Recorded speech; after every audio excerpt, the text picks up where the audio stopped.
Hello again. So we've done the unboxing. I've run through the features of the Grainfather S40. I've also done a little test run just to get my head round some of the numbers and how it operates on a brew day. Let's do a proper brew day now on camera, and I will talk about the system, how it operates. You can see it for yourself, and I'll do a little bit of a review of what I think of it. So let's get into it.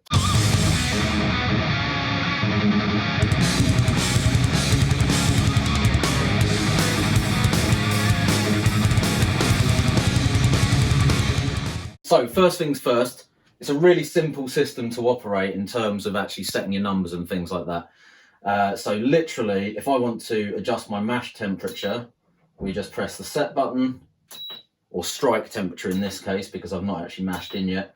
I want a strike temperature of 71. Now I set it just below the temperature that I wanted initially, because I wanted to be able to do this bit on screen.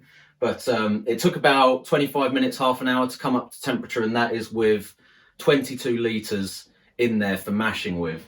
Now, one thing to note straight away is that the dead space in this is quite significant. So there is about 8 litres of dead space underneath the grain basket, which does mean that obviously you're going to have to put quite a bit more mash water in there than you might normally use in a different setup with less dead space at the bottom.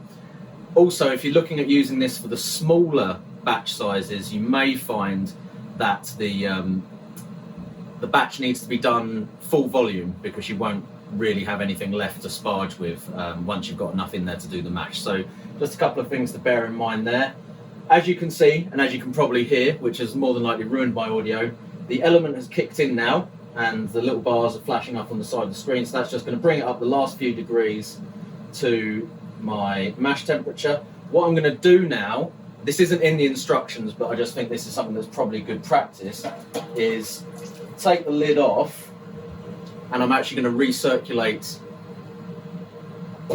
the mash liquor for a little bit, just to make sure that the temperature is consistent throughout the mash tun, or the mash basket in this case, because with that dead space under the basket and the temperature probe underneath there, it's probably going to be a lot hotter at the base than it is at the top, when the heat is kind of getting trapped underneath the basket to an extent. So to do that, all we need to do is make sure that our recirculation arm is over the top, and switch on our pump like this. And I'll just bring you in a little bit closer so you can see that working. So I'm just going to let that run for a few minutes and make sure that the temperature stays kind of stable at my strike temperature before I mash in. So I'm just about to mash in. You might be thinking, why on earth have you put a mash bag into an all-in-one with a grain basket already? So just a couple of reasons. First of all, my grain mill is set to quite a fine crush, because I always use this in my other mash tun, and I basically couldn't be bothered to try and adjust or change that and then change everything else that goes with it. And also I just find it so much easier clearing out mash tuns, or in this case a grain basket, if you've got the bag inside that you can just lift the grains out and throw that away, and then just rinse the tun, or in this case a basket. So it shouldn't have any negative impact, hopefully. We'll see. And obviously this is optional, you don't have to use one of these. It will work perfectly fine just with the basket, but that's how I'm going to do it anyway. So anyway, before we mash in, we're going to set our strike temperature back down to where we want it to be for the mash, so that when the temperature drops as I add the grains, this will then bring it back up to that temperature. So let me just check that did work. So yeah, you can see there the temperature is set to 67 and it's currently reading 70. So the temperature's dropped a little bit from the original strike temperature, because I've been fanning about doing this video and putting the bag in, but we should be okay. And obviously it's automatic, so it's going to bring the temperature back up anyway once we're mashed in, if it needs to. So we'll just mash in as normal. I'm using the trusty old whisk, because I think it's far better than a mash paddle for doing batches of this sort of size. And we'll just do that until we're happy there's no lumps, and then we'll start the recirculation. So we're nicely mashed in. We've brought the recirculation arm back over, and I'll switch that on. I've got that throttled down, as you can see. And I don't want to have that running full blast, but just enough to set a centimetre or two of liquid over the top of the mash that's going to obviously drain through and then recirculate. So you want to keep an eye on that for the first few minutes, just to make sure that it's not getting a stuck mash or overfilling and running the base dry.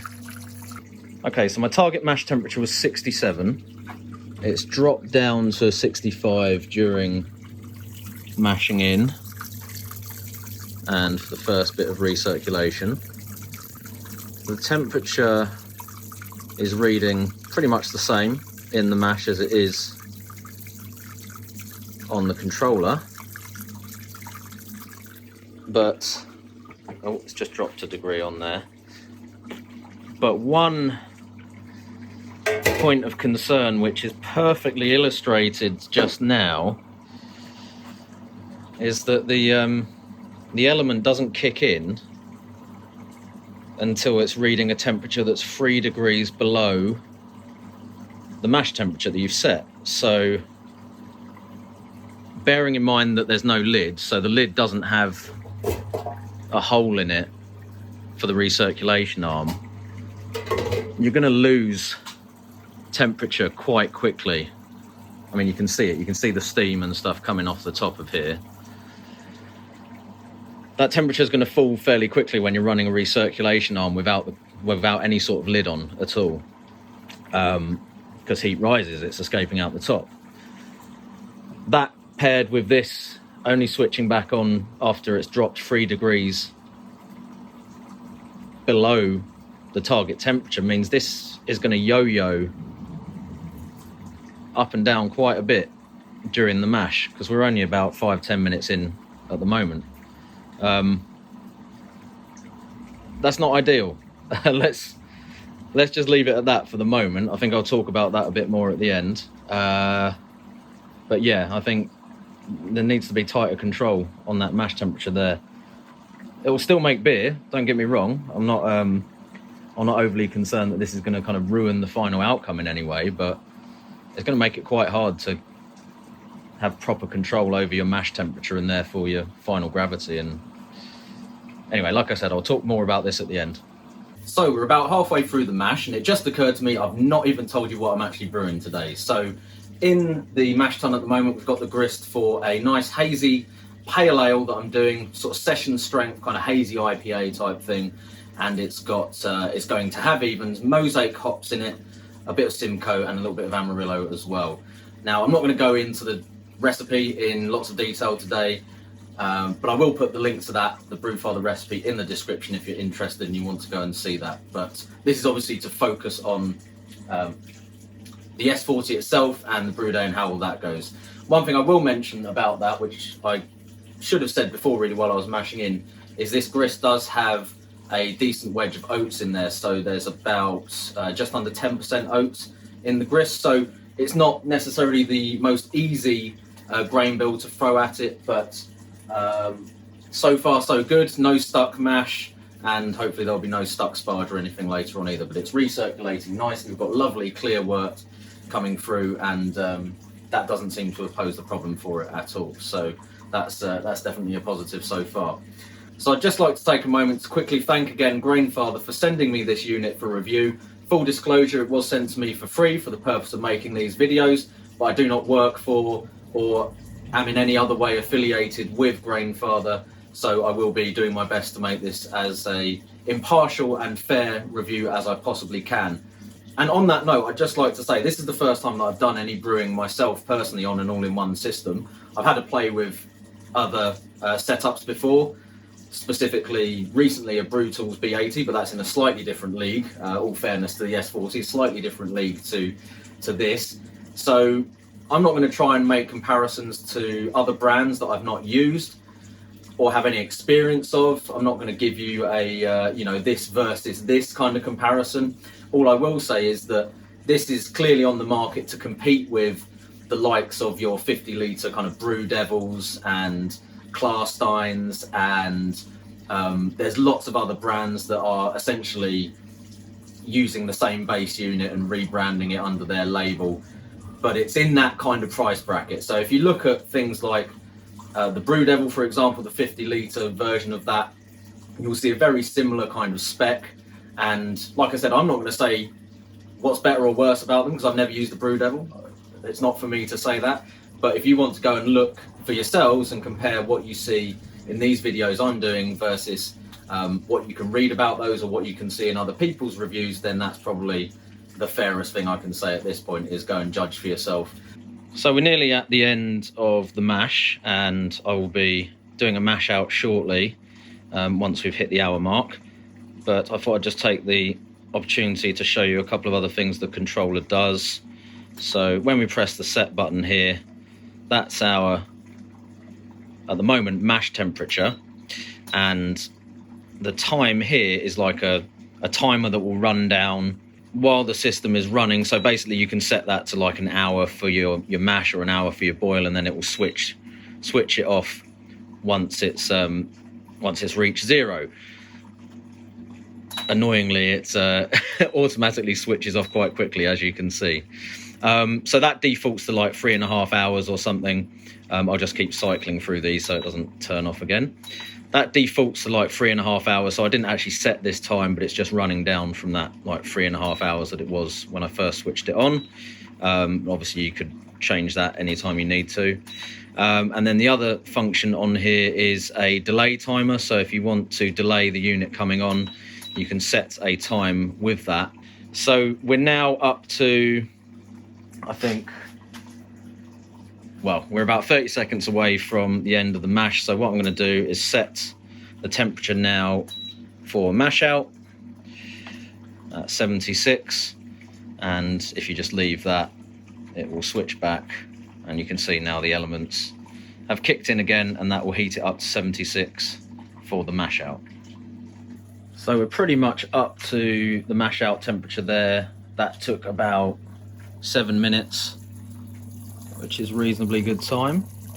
And you can see in there we've got beautifully clear wort circulating around. Now, a lot of systems like this with a recirculation arm would have some sort of top plate in there, which will help to distribute the liquor as it's recirculating.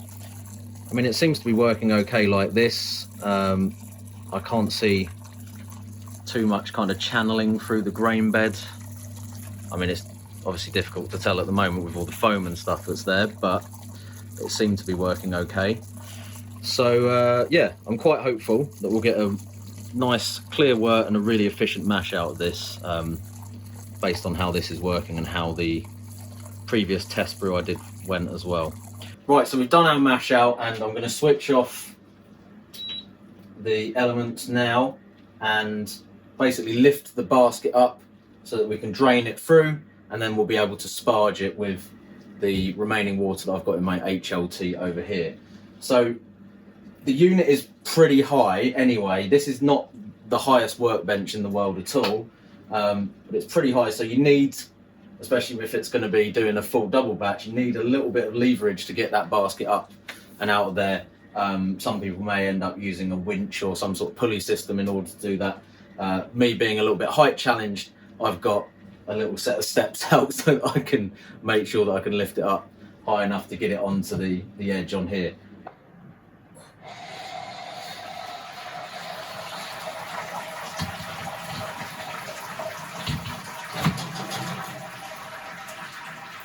So that will just sit there and drain through now, and that was a little bit of a challenge to lift out. It seemed a little bit harder this time round. I think maybe having the grain bag in there sort of created a little bit of a suction effect on it when I was trying to lift it out.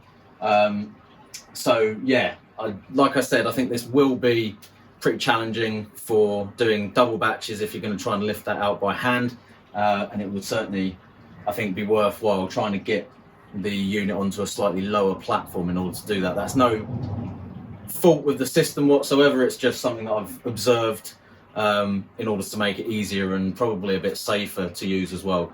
So I've just set the temp to 105. I've not sparged yet, but this is pretty much drained through. So I'm just going to let that start to bring it up to heat while we're sparging, because hopefully that will save a little bit of time. And it's set to 105 as per the instructions. So obviously it's not going to get to that temperature, but it will mean that it maintains a boil rather than switching off when it hits 100. So it's time to do our sparge, and we are going for a super high-tech method of pouring hot water in with a jug. You could put a little bit of foil over the top just to help distribute the sparge water, but I'm not bothering in this case. I'm just going to do it manually, because that's kind of what it says to do in the instructions, and I'm kind of interested to see what the efficiency will be like doing this sort of very rough and ready version of sparging. You can hear it kind of trickling through fairly slowly, so I can hear, you know, it's not just sort of pouring straight down the sides of the mash basket or anything. So it should be working all right. Anyway, you get the idea. That's the sparge. So that sounds like we're pretty much there as far as draining the ton through. So I'm going to lift this out. It's a lot lighter now. Try and get the last few drips off of there. And catch the rest in a little bucket that we've got waiting down here. I think it's always going to be a little bit messy when you're lifting mash tons or, grain baskets, or brewing a bags out of kettles, but it seems to have drained through pretty much, and we're almost bang on the pre-boil volume of 29 litres that we're aiming for. So yeah, I just sort of guesstimated off the basis of the first brew the numbers for the Brewfather profile, which, as I said, was about 8 litres of dead space for the grain basket, about 4 litres boil off, about 1 litre of losses, and so far seems like we're on target with that. So we've got about 10 degrees left to get to the boil. Mash basket is out of there, so let's crack the lid on. Might clamp it down actually. Make use of these clamps, and that will just obviously hold the heat in and help us get up to that boil a little bit quicker.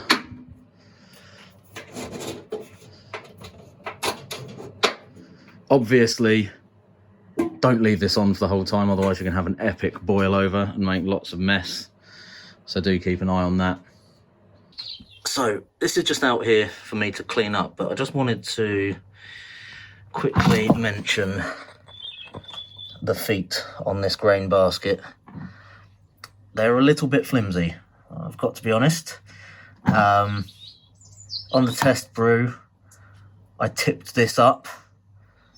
I tipped the basket when it had the spent grain in it, in order to start cleaning it, and just the weight of the spent grain did cause one of these to basically buckle and bend over. So it was easily bent back into place, but I think they really need to be reinforced a little bit, to be honest. They're only spot welded on as well, so if they do end up having to get bent back into place constantly, they may not stay attached for too long. But yeah, just again, another observation there. So we have a boil. Now, as always, be careful if you have got a lid on and you're taking it off of a boiling pot. Don't want to get a face full of steam. As you can see in there, obviously that's probably going to die back a little bit, but we've got a real nice vigorous boil. Perhaps more vigorous than I expected, to be honest, for a 2,300 watt element. So it's definitely packing a bit of a punch. And yeah, time to get some hops in there. Right, this beer I'm making has a fair old quantity of hops in it. That's probably, well, over 100 grams in the hot side anyway. Now, if you were using this without any sort of filter, it doesn't have a filter built into it, which I talked about before. But if you're not going to bag your hops up or put them in a hop spider, I wouldn't recommend throwing them in, especially not in large quantities, loose, unless you're going to be able to do some sort of whirlpool on it or filter it some other way, because the tap on here is really low, and I think there is a real danger of the tap being blocked with the hop debris and trube if you do that. That said, I'm going to use my extra pump there to do a whirlpool. Yeah, so I'm going to throw them in loose. He who dares and all that. So just to give you an idea of the boil rate, this is a 23 litre batch. So as I said, that's 29 litre pre-boil volume. I wouldn't say it's a fearsome rolling boil, but it's certainly more than just a simmer. Okay, we're almost at the end of the boil, so it's time to think about chilling. Now, this is the stainless steel chiller that was provided with the S40. Unfortunately, I'm not going to be able to use this today, so it's partly my fault for lack of planning and preparation, but I can't get this connected up to the tap, basically. Now, part of the reason is the fittings and the tubing that are provided with it are just too short, basically. So there's about 2.5 meters worth of silicone tubing, which is provided to connect this up to the chiller, to the tap, sorry. So that comes with a couple of Jubilee clips and a tap adapter, so like a 3/4 BSP tap adapter, I think, with barb. My tap is about 10 meters outside the garage over there, so I can't do it with that. And these tubes are about 10 mil, I think, so they are, or 8 mil possibly. They're too narrow to get inside a normal hose pipe and just sort of Jubilee clip them tight. So there's too much gap around the outside for that to work properly. Essentially, what I would have needed in order to attach these would be a compression fitting, so probably like a 10 mil to 15 mil compression fitting, so that I could then attach the hose lock fittings. Now, I would say to Grainfather and to all the other manufacturers, to be honest, you'd be best off sending these out with hose lock fittings and some sort of connector or adapter to enable you to do that, like the compression fittings or whatever, because that's what the majority of people will use, and that's what the majority of people will want to use, because it makes it so much easier and convenient to connect up to the outside tap or whatever. I don't think many people are going to be able to use the fittings provided with this one, because they're just too short, and yeah, they're not going to work necessarily with those sort of hose lock fittings and stuff like that. So I will be using the copper chiller, the usual twin chiller. That also means that I can do the whirlpool, and we'll be doing that any minute now. So yeah. So as mentioned, there's no facility to whirlpool built in to the S40, so I'm using my own chiller and the whirlpool arm in that, so that I can do this. That said though, I don't think it would be particularly hard with a couple of modifications to set up the recirculation arm so that you could use it for a whirlpool. Now obviously a lot of other units will come with a whirlpool arm that you can attach instead of the sort of recirculation arm. I don't know if one of those is going to become available for this. I'm not sure if the other Grainfather models have a whirlpool arm as such. I know there's a whirlpool paddle thing, but what I'm saying is you could probably MacGyver one up yourself anyway.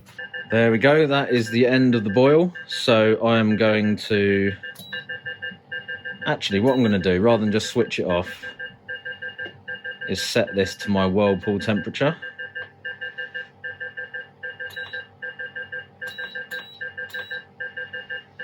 So the element is now off. Let's turn that horrible Brewfather alarm off. Brewfather, get some new sounds for your alarm. And now I'm just going to hit the chiller on, drop it down to 80. Obviously the element will kick back in if it drops down too far, and hold it at that temperature, and then we can add our whirlpool hops. Okay, so that's settled nicely at just over 80 degrees. Time to get those Whirlpool hops in. A lovely mixture of Mosaic, Simcoe and Amarillo. I've got a good feeling about this beer.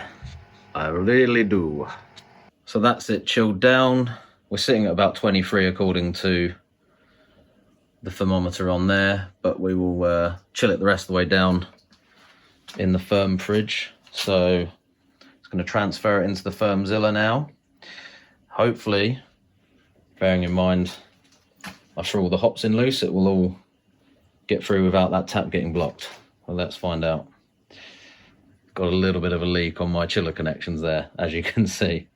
So some final thoughts on the S40 and the Brewday and how all of that went and what I think of this system as an all-in-one. It's a few days after the brew, so the beer is happily fermenting away in the fridge over there.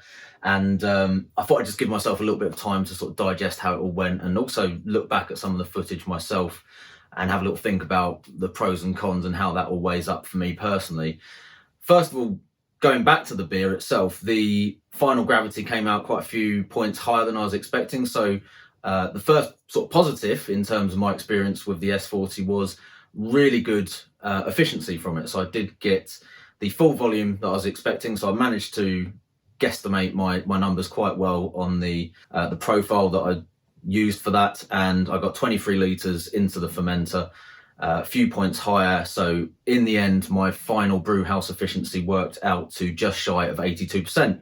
Normally, I would be looking at around 75% on an average brew of a similar sort of strength on the other system that I was using previously with the separate mash tun and kettle without the recirculation, all that kind of stuff. So brew house efficiency really good.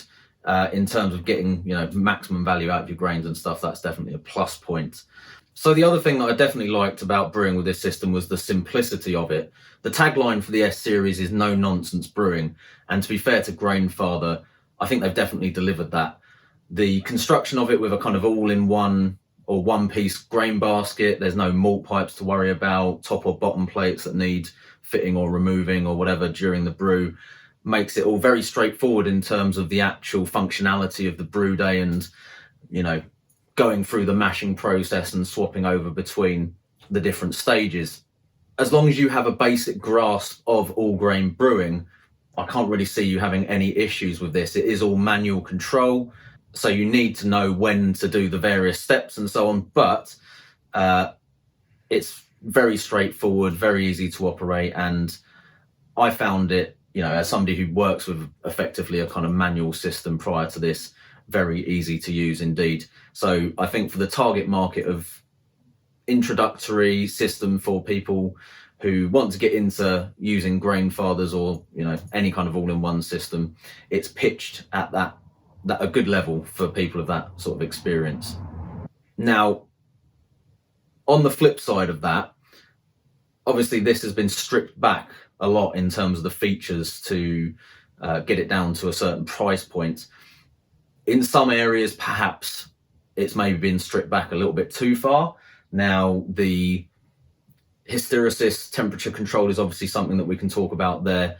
As I mentioned earlier in the video, the accuracy of the control is maybe not ideal. I would say that in terms of things that you can control on your Brewday, mash temperatures, you can get away with a bit of variance, but it is going to make it a little bit harder in order to be consistent, and certainly in terms of hitting your numbers when it comes to things like final gravity and stuff like that. So controlling the fermentability of the wort is going to be a little bit more of a moving target, shall we say, with the numbers kind of yo-yoing up and down a little bit like that. So that's something that, again, for introductory level brewers, maybe wouldn't be as concerned about that, but I think that for some people that might be a bit of an issue in terms of it not perhaps being as accurate on the mash temperatures. I feel like that's something that with a Grainfather unit, maybe you would expect it to be a little bit more accurate, and perhaps that's something that if there are any sort of revisions to this, that maybe that will be improved upon. I don't know, but I know that Grainfather are kind of aware that the temperature control is maybe not as tight as it could be on this, so yeah, maybe we'll see that sort of changed in future versions of it. My other main concern, which I talked about earlier as well, was the construction of the grain basket in terms of the feet.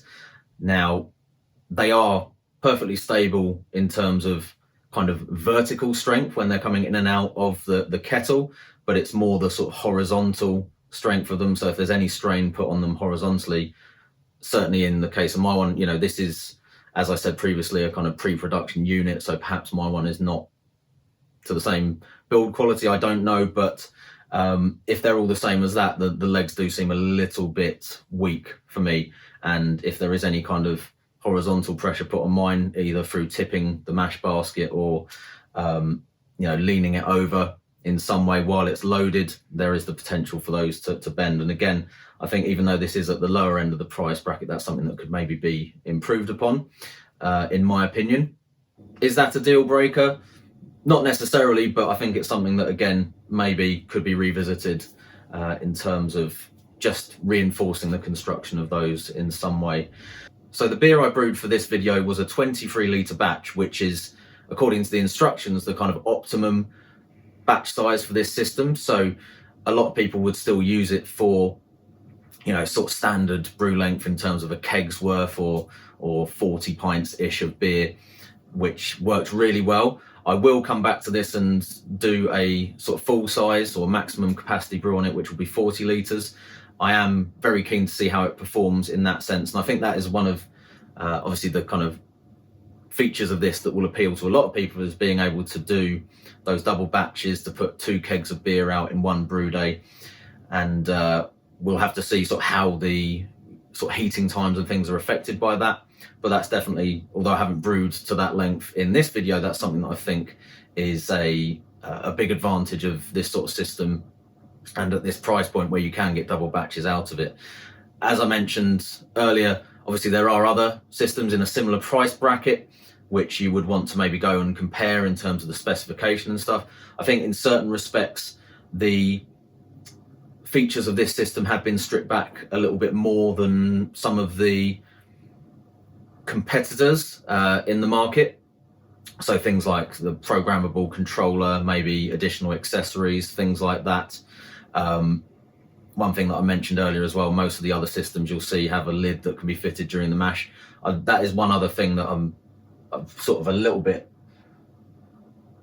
confused by, as to why there isn't just a hole through the lid so that you can use the recirculation pipe. And I will probably sort of modify that myself, but yeah, there is a little bit of a heat loss issue because of that as well, which kind of ties in with the stuff about the mash temperature control that I was talking about. So ultimately, price-wise, you're getting a much lower entry point in terms of the usual Grainfather pricing.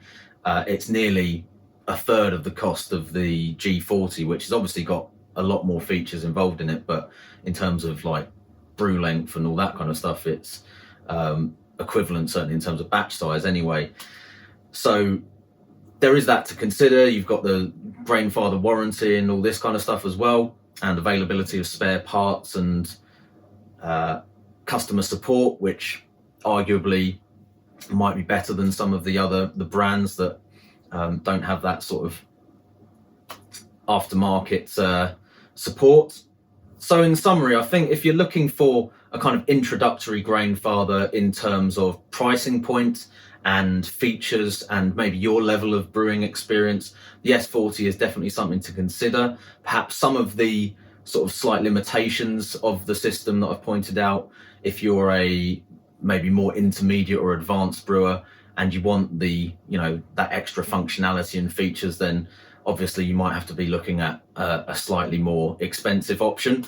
But for those people who want, say, a beginner's option for getting onto the Grainfather kind of system, then the S40 is certainly something that you should be considering and looking at. So if you've got any questions at all or any thoughts on the points that I've raised in this review or comparisons to the other systems out there on the market, I'd be really interested to see those in the comments. So do let me know. And if you've got any other questions about the system that you would like answering that I haven't covered in this video, I'm sure there will be some things that people want to ask about that. I will be happy to respond to those. So again, stick them in the comments on this video, or you can contact me via the various other sort of social media channels like Facebook and Instagram and so on. Links to which are in the description, by the way. So if you haven't already, obviously subscribe to the channel and subscribe to those other social media feeds as well to keep up to date with what we're doing here at Dudes Brews. So yeah, thanks for your time, and I hope you found that video useful. Cheers. I'm the dude. So that's what you call me, you know? That or his dudeness or duder or, you know, El Duderino if you're not into the whole brevity thing.